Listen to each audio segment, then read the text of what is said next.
네, 반갑습니다. 수요일 아침 백노무사입니다. 네, 편의점 알바를 하시는 분이시고요.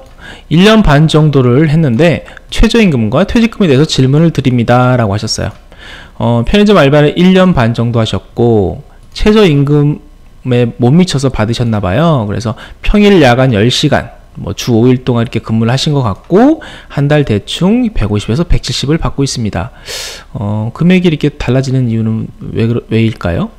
근로시간이 추가로 하시고 또 그러시나 모르겠는데 일단 직원은 평일 오전, 낮, 저녁, 그 다음에 본인 이렇게 있으시대요. 평일에. 자, 이것만 딱 보시면 돼요. 평일에 몇 명인지.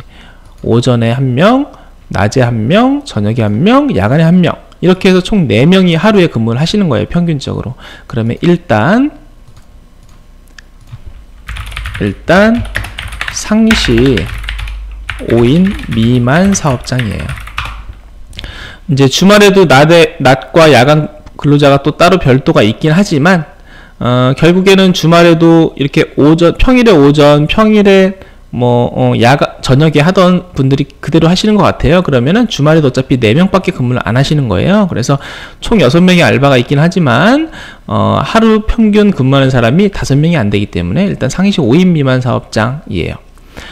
자, 일단은 이걸 보시고, 예를 들어 2년을 채우고 그만두었을 때, 어떤지 이렇게 질문을 쭉 주셨는데 질문이 상당히 많네요. 하나씩 보겠습니다.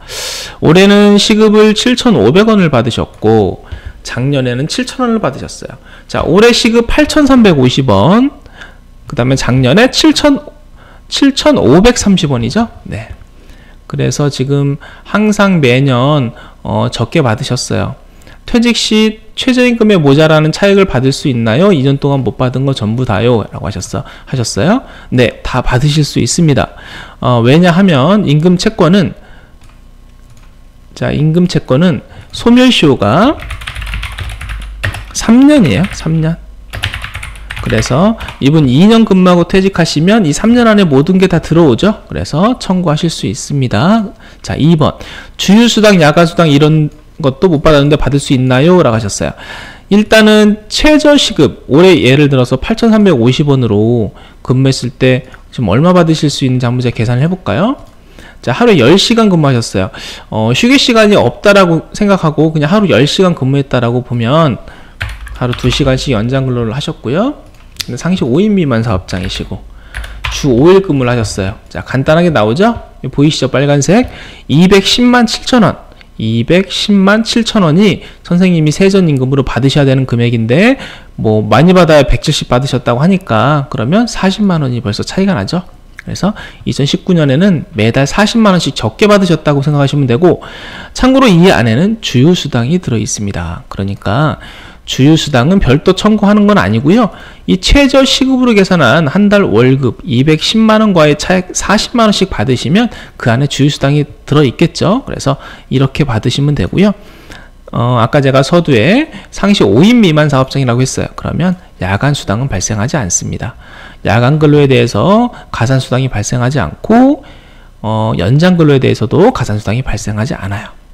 일단 그래서 올해 기준으로 매달 40만원 정도를 더 청구할 수 있다. 그게 결론이고요.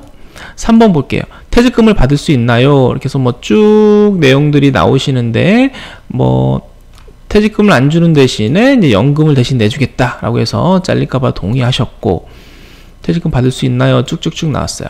자, 퇴직금 미지급에 대한 동의가 효력이 있는지 없는지에 대한 궁금증이 분명히 있으실 거예요. 퇴직금 미지급에 대한 효력, 결론부터 말씀드리면 네, 효력이 있을까요? 있으면 안 되겠죠? 네, 없습니다. 효력이 없어요. 그래서 재직 중에, 근무 중에 우리가 입사 처음에 할 때 이제 근로계약서를 쓴다거나 구두계약을 할 때, 그래서 이렇게 재직 시에, 퇴직 전까지 재직 시에는 이러한 계약, 구두계약이나 서면계약이나 이러한 계약이 효력이 없습니다. 근데 하나 이제 조심해야 되는 거는 퇴직할 때, 퇴직 시에는 효력이 있어요. 그래서 퇴직 시에 나는 퇴직금을 원래는 400만 원이 나왔는데 100만 원만 받겠다라 라던가 아니면 퇴직금을 그냥 안 받겠다라던가 그런 서류에 작성을 하시면 안 돼요. 서류를. 대신 이거는 재직 시에는 효력이 없지만 퇴직 시에는 효력이 있다. 퇴직할 때 쓰시면 안 된다. 그런 말씀드리고요. 당연히 그래서 선생님 같은 경우 퇴직금 2년치 전부 다 받으실 수 있으시고요. 2년치 퇴직금 계산할 때 이거 기준으로 계산하는 거예요. 210만 원. 그러면 2년이면 420에서 조금 안 될 거예요. 그래서 410만 원 정도 받으실 수 있다라고 생각을 하시면 되고, 그다음에 CCTV 같은 걸로 뭐 이것저것 찍어서 뭐 이렇게 뭐 얼마를 깎는다던가 할 수 있나요? 네, 이런 거 전혀 못 합니다. 퇴직금 계산을 이렇게 210만 원으로 기준으로 해서 정확하게 지급을 다 해야 되고요. 자, 이러한 모든 걸 고용주와 대면 없이 가능한가요? 네, 가능해요. 가능한데 밑에 이제 노무사 뭐 이렇게 고용 말씀하셨는데요.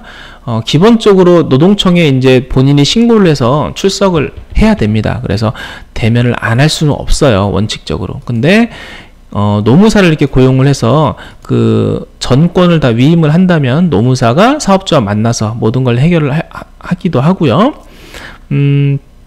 뭐 노무사를 고용을 안 한다 하더라도 뭐 안 만날 수도 있긴 한데 그거는 사실은 뭐 케바케예요.